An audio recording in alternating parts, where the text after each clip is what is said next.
Don't cast Polymorph on that dial. It's time for What the Spell.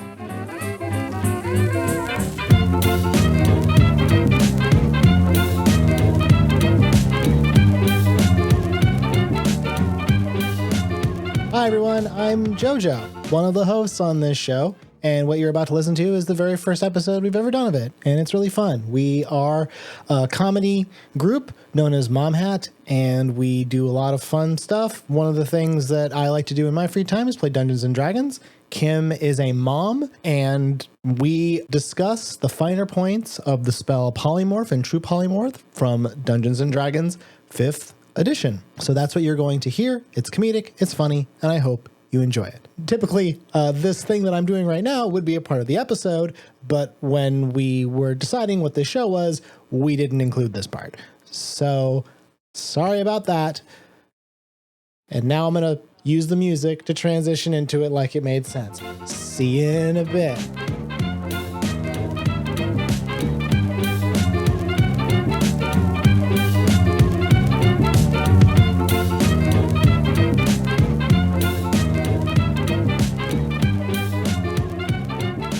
Certain game that I play that God and man has decided to name the Dungeons and Dragons. I have heard of it. Yes, I hear that it troubles our youth. It does trouble our youths. The biggest trouble that it does is it makes them unfuckable. But what were you going to say? I believe it makes you more sultry because you're constantly hiding, behind a screen. You don't know what's going on back there. That's true. That's the dance of seduction. Definitely not hand washing, though. I'll tell you that right now. I'm more of a, isopropyl alcohol. Yeah. Rinse, in the car. Because you got to have that in there so you can rinse your hands off when you order fries and whatnot. I was going to say when you pump gas, but yeah, also fries. If you really want to see nerds at their darkest, let's argue about the minutiae of Dungeons and Dragons. It is my mana. It is what I use to fuel my savage soul. Oh, my goodness. You betcha. If there's following. one thing that being into video games has taught me, it's how to make really quick opinions that are very, very strong that I will die by with no research. It is. It's one of the things I'm best at. Yeah. You better have an opinion, and it better be strong. This is on the topic of a particular spell. That spell is called Polymorph, in particular, True Polymorph. Now, Kim. I know those words. I can break them apart. You've heard the word true before. Yeah. So what do you, when I say True Polymorph, what do you think that is? I would say that a true polymorph spell would be a very exact spell that breaks something up, transforms it in different ways with no secondary side effects. Turns it into many things? Well, yeah, because poly, like several. Oh, yeah, it is definitely several. Okay, yeah. So, and then I would say, like, when I would think like true versus like something that's been sectioned or changed or a derivative or derived from. So I'm thinking like it's more. I guess I'm thinking true, like pure. Well, what's interesting is because you said like turned into many things, and I that had never entered my brain mind. So when I thought you meant like true polymorph, you just changed like from a cat to a dog, but now it's like the real one. So you changed from a cat to like 100 dogs. Because it got that poly in there. Yeah, you put the poly in there. Yeah, that poly. But okay, so why don't you tell me, Mr. Smarty Pants D&D, what's a true polymorph spell? That's Dr. Mr. Smarty Pants D&D. To that. You did not get your PhD in D&D. I can tell you that right now. Debatable. True Polymorph, as it is written and as it will be foretold. It is a spell that exists within many, many, many, many editions of Dungeons and Dragons. I did not have enough time to kind of dig deep. And we played that one specifically. We played that one little bit of My Little Pony once. I have some idea of Dungeons and Dragons. Go on. It is a spell that, as you can imagine, Kim, turns one thing from as it exists now into a newer more better version. Oh, sweet. Because so it, honestly, it Pokemon evolves it. It poke evolves it. Yes, it makes it go from whatever it was to whatever you as God decided it needed to be. Okay.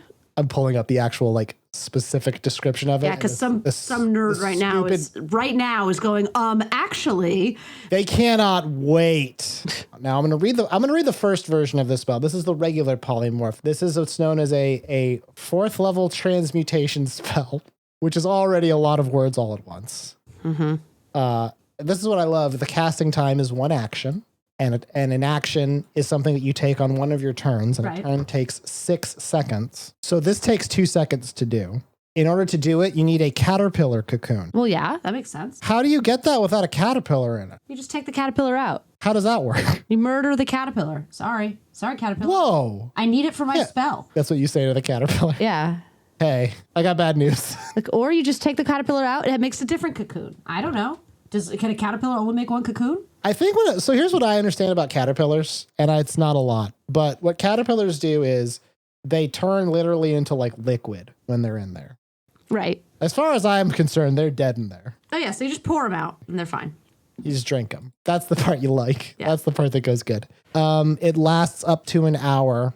Oh. And you have to concentrate the whole time. Now, this is what's fucked up, Kim, is in order for me to transform something to something else. This is what's fucked up. We just murdered a caterpillar. But the next thing that you're going to do, you're telling me is more fucked up. So I killed the caterpillar. It's dead and will never come back. It was an unwilling participant in this event, and it is dead now forever. Yep. Go on. It went to sleep dreaming of a brighter tomorrow, and that brighter tomorrow is gone. Yep. This thing that I'm doing with this caterpillar's dead, discarded husk is I'm turning something into something else for up to 1 hour, but I have to concentrate the whole time. Okay. Meaning that if you were to say, like, hit me while I was doing this, I would break my concentration and it would stop working, which sucks. Yeah. I hate that. That caterpillar just wasted its life. I think I would be too focused on the dead caterpillar to want to concentrate on anything. Right? You know?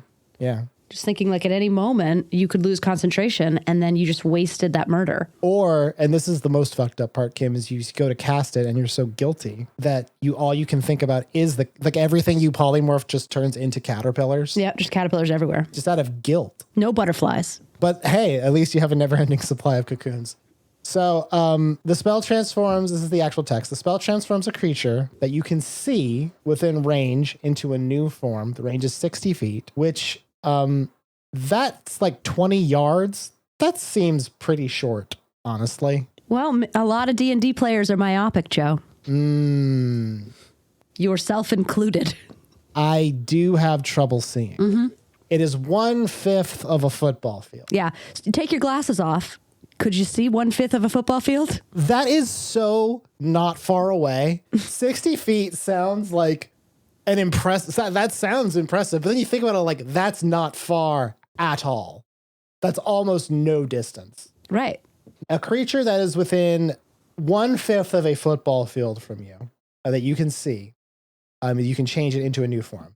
An unwilling creature must make a wisdom saving throw to avoid the effect, which is, I would think, just like all of them. Like I can't imagine, most things don't want this. And the effect has nothing on a shape changer or a creature with 0 hit points. So something that is dead cannot be transformed. Okay.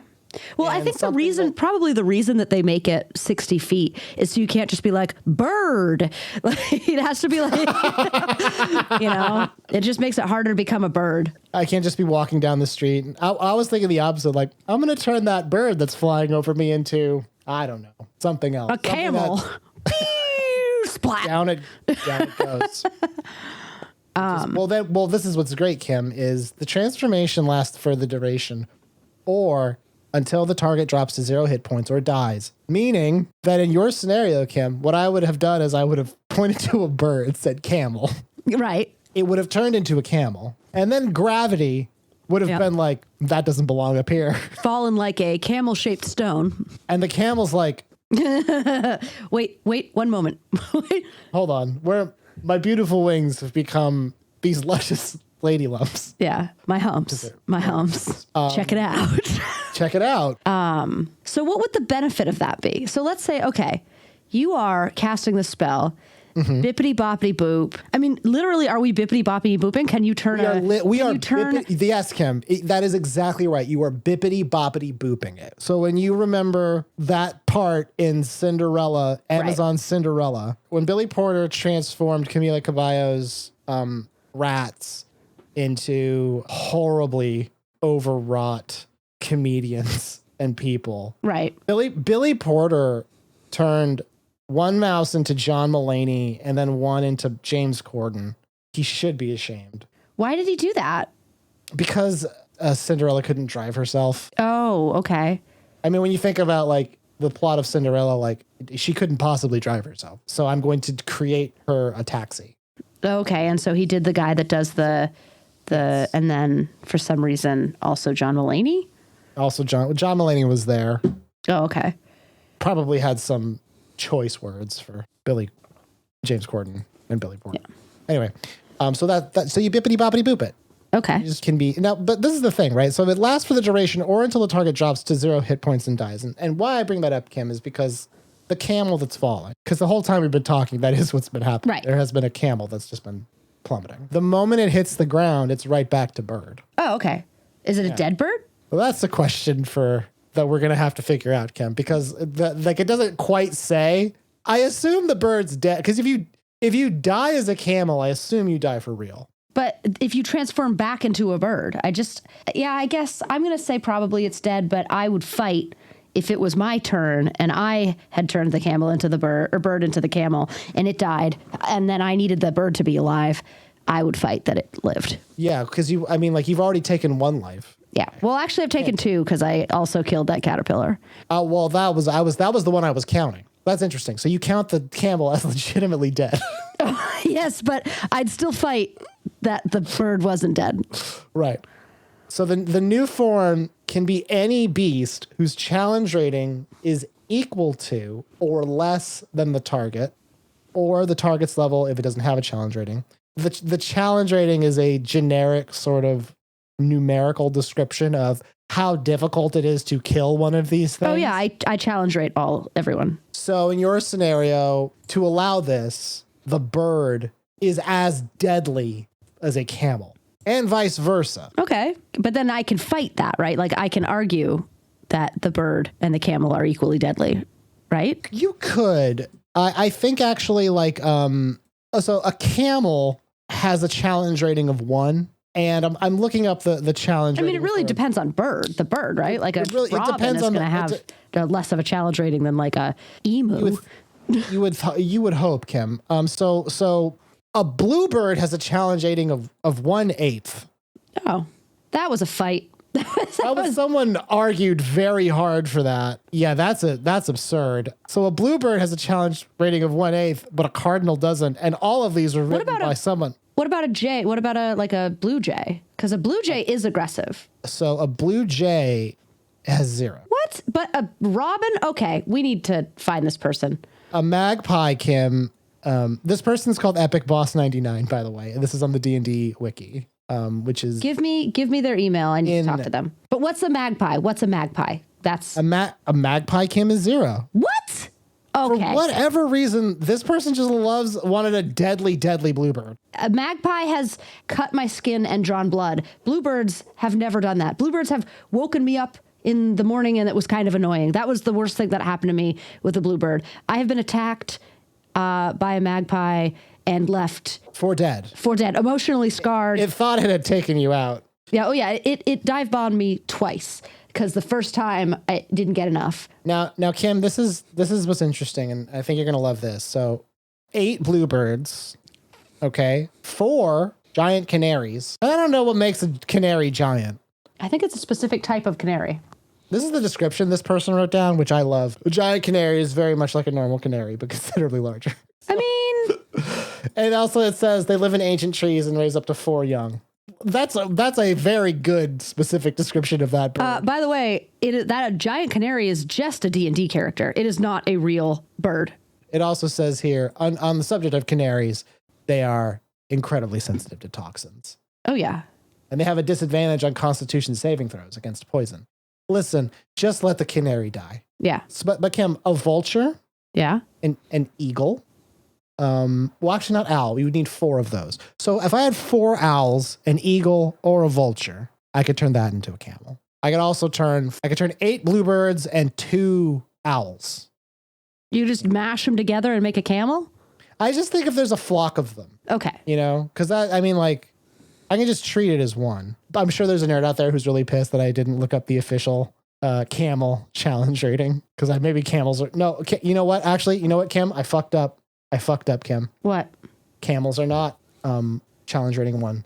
Really? They're challenge rating 1/8. So... Oh my gosh, bird to camel ratio is perfect. Bird to camel ratio is absolutely... As long as it's a robin, we got this. It's a robin. Yeah. But here's the thing, Kim. I cannot turn a camel into a vulture. It becomes too strong. Yeah. That is bad, but I can do the opposite. Now, the new form can be any beast whose challenge rating is equal to or less than the target's. The target's game statistics, including mental ability scores, are replaced by the statistics of the chosen beast. It retains alignment and personality. Okay, so that's the camel is walking around like tweet, tweet, tweet. Right? I'm a camel. I've been a camel this whole time. The bluebird is not aligned, and it has an intelligence score of 3. So it's kind of stupid. Now a camel has an intelligence score of 2, so it becomes dumber. Wow. But somebody's really hating on camels. But it's also less wise. It's actually harder for me to turn a bluebird into a camel. Okay. Based on these rules. And also, and this is the thing that I truly love, the charisma of the camel in the fucking toilet. Well, they spit, Joe. They spit a lot, yeah. It's a much stronger creature with a +3 strength. There's no practical reason that I would have done this other than... What if you needed a pack animal for an hour? Then I probably wouldn't have chosen something that was flying in the air to make it from. So, as we said, this camel has plummeted. It has hit the ground. Okay. Right? You and I were very surprised when it happened because what happens when it hits the ground, the target assumes the hit points of the new form when you change it, right? Right. So a camel has 15 hit points. Now a bluebird, if it's at most 60 feet away. Right. So if we were to change a flying bluebird at its max height into a camel, the rule for damage and falling for D&D is 1d6 per 10 feet. So that camel would take 6d6 damage. Isn't that? Or if you want to average that, about 20 points of damage. So it would die. Okay. What if it landed on somebody? What if it landed on the person you wanted it to land on, and that's why you turned it into a camel? I couldn't find a specific thing for this, so I just found like some fucking blog or something. But for objects that are smaller than 200 pounds, when dropped, they must fall farther to deal the same damage. So it's basically like the heavier something is, the more damage it would do to you. Well, yeah. How heavy is a camel? Oh, they got to weigh at least 1,000 pounds. Kim, that is exactly how much they weigh. Oh, really? All right. Yeah. Well, there you go. A Bactrian camel has a mass of 1,000 pounds. Half a ton. Now it says here, a falling distance of 10 feet for an object of 200 pounds or more by this person. So a camel would cause a maximum of 20d6 damage to whatever it hit. Wow. But it would only have sustained 66 damage itself. It would hurt the thing it landed on far more than itself. Yeah, but it would still be dead. It would die. It would, yeah. Mutual death. Yeah, it would be mutually assured destruction. The camel hits. Right. Okay. Roll for hit. Nailed Roll it. for hit. Beans. My pack animal camel that I made out of this bird. Boy, that's not working. Now, when the camel dies, it reverts back to its normal form. Bird. Now, a camel has 15 hit points, right? So if you were to, the average of 6d6 dice is like somewhere like 16, like the average. Yeah. It's like, I think the average, if you roll a d6 enough, is like 3.5, so 4. You round up. It's like 24 damage, something like that. So the damage carries back over. So if you drop, so this camel hits, and then the damage that the camel took goes to the bird now. Oh. And so as long as the damage doesn't reduce the creature's normal form to 0 hit points, it is knocked unconscious. Okay. Okay. Now a bluebird has 1 health point. Right. So it's dead. It's dead. It's dead many times over. Yeah. So is it alive for that split second when it changes back? Oh, yeah. And it's just like, dunk. That's gotta suck. Yeah. Do you think the camel's life flashed before its eyes? A very short. But it feels like a long time. Yeah. And then it hits, it dies. Because, like, if your life flashes before your eyes and your entire life has been just you falling, that would just be like, it would be like when you point a mirror at a mirror and it's just mirror, mirror, mirror, mirror, mirror all the way down. And then the bird's like, I'm alive. And then Nope. the pain of being a camel catches up to your bird mind. And then your life flashes before your eyes. Again, the creature is limited in the actions it can perform by nature of its new form. Can't speak, cast spells, or take any other action that requires hands speech. That is very, very fun. Because what it means is if I cast it if I changed a person to another person, they can't talk then. Oh. Which I love. Because the term creature is very like sort of nebulous in this context. Okay. You treat a person as a creature. So like if you polymorph a human to another human of the same CR, who is your least threatening coworker? I only have one coworker, but I'll say that you mean like the one, like a weaker version of myself? Yeah. That's Cynthia Bigelow, the CEO of Bigelow Tea.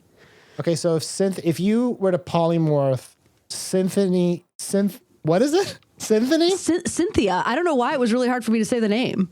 I think Symphony is better. If you were to transform Cynthia Bigelow, male gigolo, into, I don't know, Danielle, that version of Danielle wouldn't be able to speak, cast spells, or take any other action which requires hands or speech.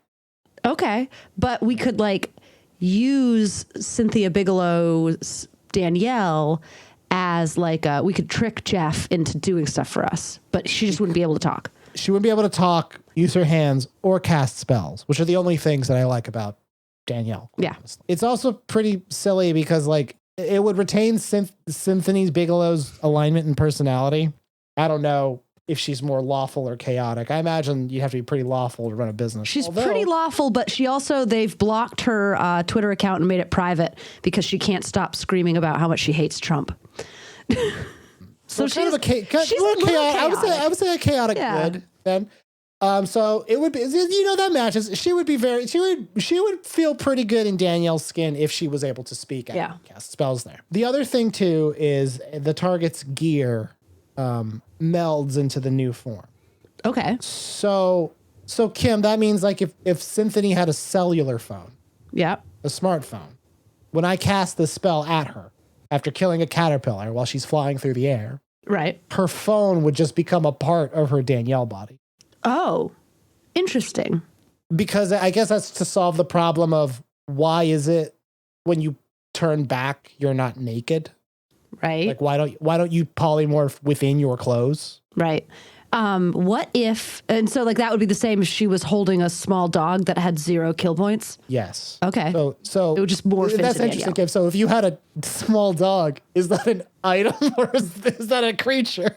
Well, I'm thinking of it like a kind of like a creature, but she's holding it like an item. Okay. But if Cynthia had a purse dog, yeah, right, the purse becomes a part of her. Right.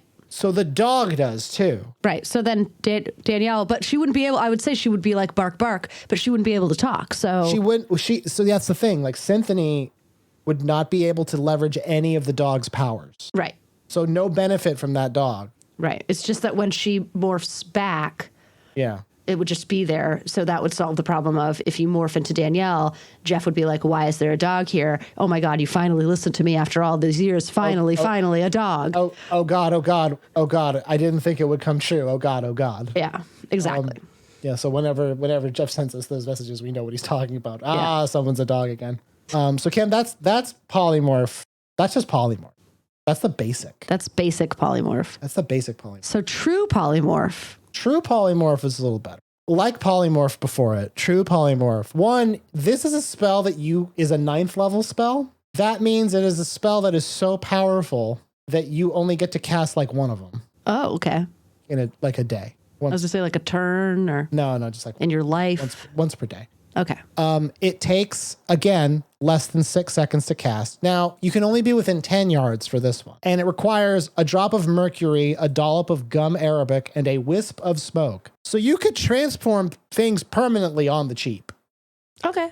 It's not very expensive. It's a trip to Michael's, and you're changing one thing to another. You can choose one creature, and this is key, Kim. One creature or non-magical object. Okay, so it could be a piano. It could be a piano.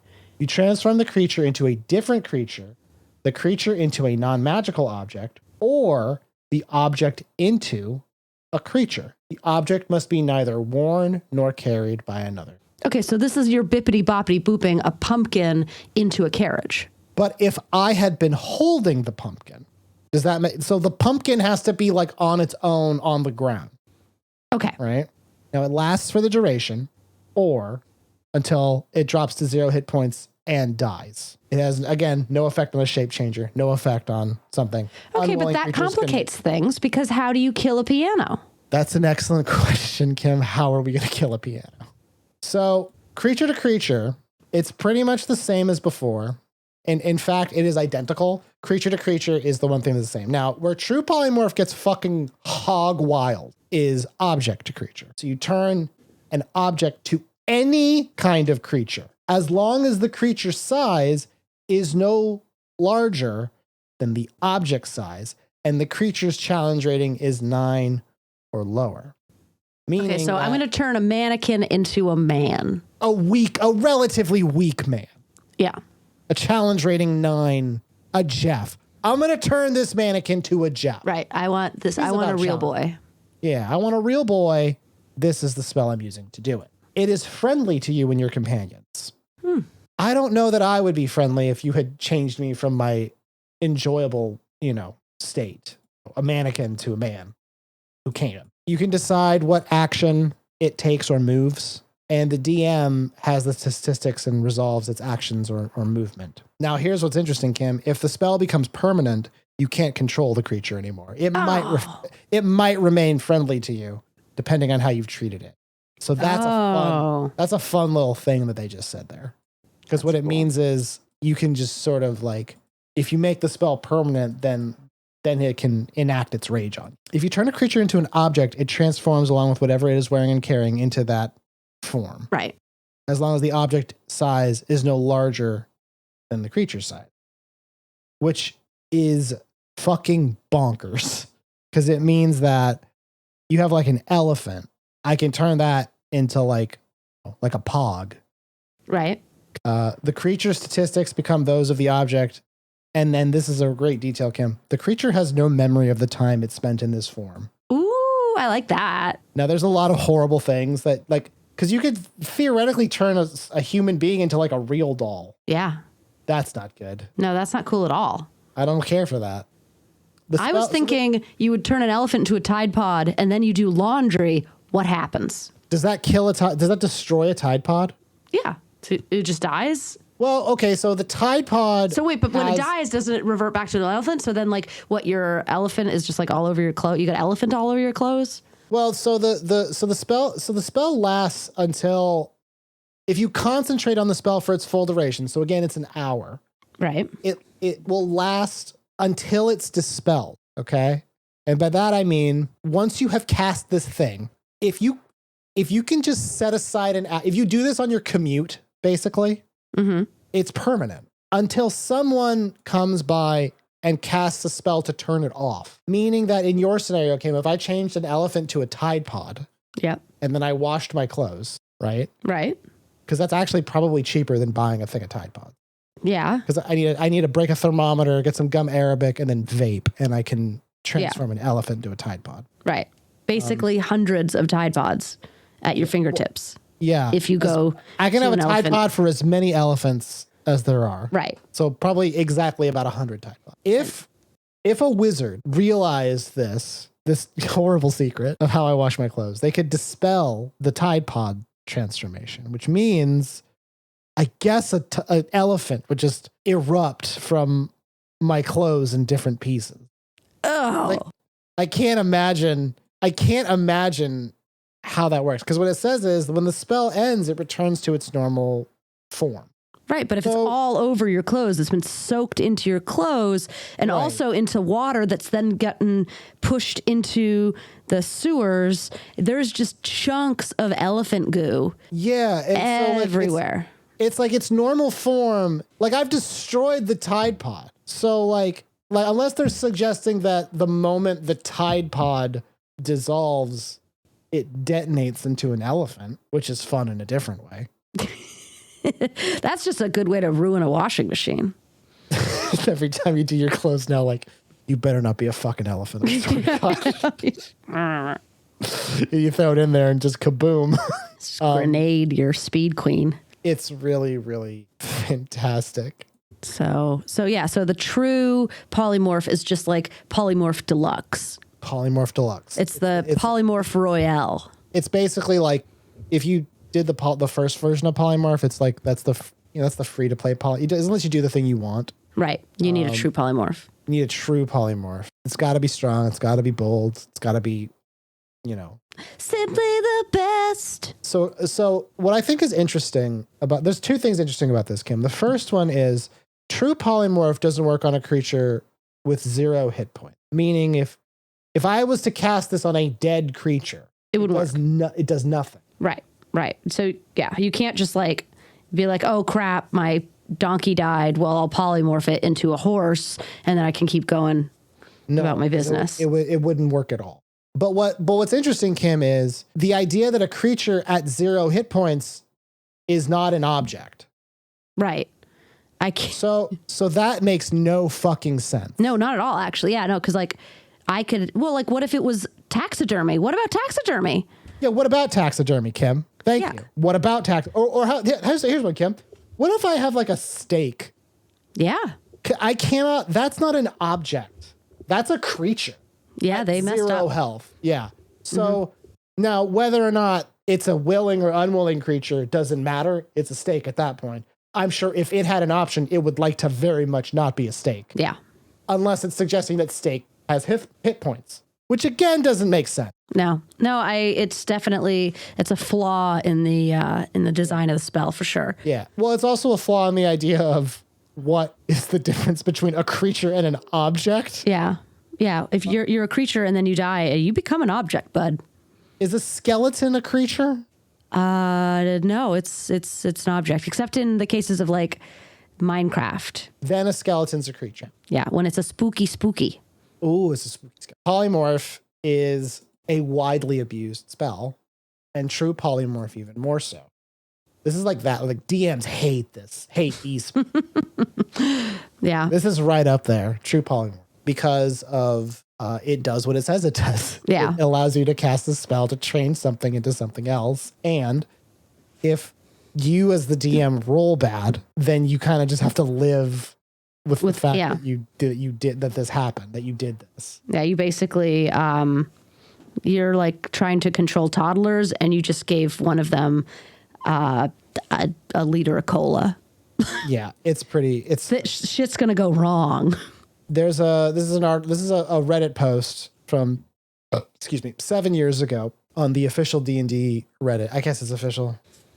I'm assuming it is. So you can turn, I think there's sort of a couple of ways you're supposed to use this, other than like the fun ways we've been talking about, cats and birds and such. So if you were a level 20 character, which you very likely would be if you could cast this spell, you could turn yourself into like a dragon. Okay. Because a dragon has a challenge rating of 20. And if you're level 20, you can just do that. You can also do the same sort of thing of like, kind of how we talked about, Kim, like turning, elephants into pianos. Yeah. You can do the opposite where you turn pianos into elephants. Okay. Or Tide Pods. And you can make an army, Yeah. Because every 30 days, you have 30 of whatever you've been making. Oh, okay. Does that make sense? So it says here, like, those are things that you're like supposed to be able to do with this because it's so easy to do. Yeah. the two things it says here is you can turn into a thing that casts spells, like if the form is capable of an action, like, which is sort of confusing. Yeah. Because, so like if you change into like a dragon that can cast spells, dragons can cast spells, so you could cast spells then. Right. That would be a good idea, turn it into a dragon. It's pretty great. And this is what's sort of key, Kim, is polymorph, the original version says, it's limited by the actions it can perform by the nature of its new form, and it can't speak, cast spells, or take any other action that requires hand or speech. Oh. Meaning that if I change it, a human to another human, even if you could talk, you can't as a polymorph. Right. But with true polymorph, you can. Oh, okay. Well, see, that's the major. So if Cynthia... We could really fuck with Jeff is what you're saying. We need to level to 20 and then change Cynthia Bigelow into... Danielle. Symphony Bigelow into Danielle. Then it'll work. Okay. Let's do it. That's pretty good. Yeah. Well, let's do it. Yeah, let's do it. I want to wrap this up because my back is fudging killing me. Kim. Yeah, I know. I'm sorry, but Well, Kim. I mean, hey, that's polymorph, my man. Yeah, I feel like I have a good understanding of this now, and so I'm going to use it in conversation. You're going to drop it all the time. Now, Kim. There's one thing you got to know. You can create magical items using true polymorph. Meaning, with true polymorph, you can just change shit into whatever the fuck you want, and you can polymorph things that are giants. They're really big. Like you can turn a hoe into a housewife. Ooh. I would do the one where she can't talk, though. It's just regular polymorph, man. And she can't use her arms. That's so stupid. All right. Yeah, it's really great, Kim. True polymorph. Fun game mechanic for D&D. Thank you for letting me talk to you about it. Well, thank you. Thank you, Joe. I'm glad that I learned that.